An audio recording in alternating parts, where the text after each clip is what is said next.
Hello, Class 2, it's Mrs. Durst, and I wanted to just show you the up-close view of my details. And I want you to notice that they're really very simple.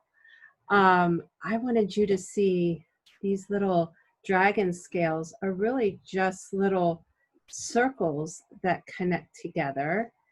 And the dragon wing is also just circles with little lines in them. All of these lines and shapes are super simple, but put together in detail in little like this makes them kind of cool. And if you look at the skin of the dragon, all I did was dimple it with the little ultra fine marker just to give it a little texture. But really every line and shape is something that we've already done. So we should just enjoy the process and take our time in this lesson. So I wanted to show you what I got done on my blue willow. I did the big shapes. Again, triangles, I see circles, I see like a few rectangles, skinny rectangles. All of these are shapes and lines, simple and easy. So what we want to do today is keep working on our blue and white and go in with a little detail work. Like I'm going to put a little detail work inside of my willow branches. I'll do some detail work on this pagoda. I'll do some dots or something on the ground. I'm going to look at my inspirational packet to kind of see how the original creators of this pattern worked it out. And again, it's just some dots and lines and shapes. So let's get working together. I'll get my camera turned around. And today, I know I'm going to be using this ultra fine Sharpie marker. I've done a lot with the big blue one, but I want to go into more fine detail.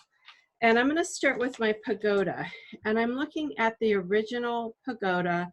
And man, they just have some squiggly lines, some checkerboard in here, some like brickwork down here, but it's just a bunch of lines. So I think I'm going to be okay. So on this one, I'm going to do these squiggly lines, just like in the original one. I'm just working in some squiggly lines on this roof. Well, that's fun. Squiggly line. It's actually kind of relaxing. There's like a set of curtains in this window. I didn't notice that before. That's kind of neat. And then I think I'm going to go with some lines here, just straight lines around this kind of swooping part of the pagoda, just like this. So I'm going to bring this up to you, and you can see all I did was put in some squiggly lines and some straight lines on this pagoda. And I'm just going to continue to add those details. Now look at this pine tree here. You can see that there's some shading going on the bottom parts of these circles. So I'm going to work doing that as well. Just on the bottom parts of these circles, I'm going to create a little sphere shaping like that. See how I got that guy going? So I'm going to go through here, and I'm just going to shape out each orb with my details, which starts to make this situation really pop. There's also on the original some dippling on this tree. So I'm just going to go back and do some dippling on all my orbs. I call it dippling. It's tiny dotting. You don't want to do a hardcore boom, boom, boom. That would probably ruin your Sharpie. So you just want to do a little tit, tit, tit, tit, tit, like birds eating food. Think of that. Just little, just little. And then I'm going to work some dippling into my grass down here. And I told you I was going to do something with my willow. So I think what I'm going to do is I'm just going to put a series of circles in my willow tree, just like this. Little circles, tiny circles in each branch, which gives it some texture. Those are just little circles in there. So I'm going to do that on each one of my willows.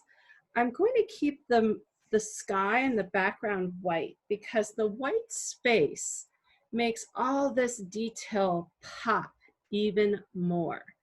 So I'm going to let most of this stay white back here by design. And then what I'm going to do is I am going to take this Sharpie marker, and I would like you to just give your whole vase a nice outline. Basically where in the future, not today, you will be cutting out your vase. So give it a nice outline. Okay. And remember I had this nice rounded bottom.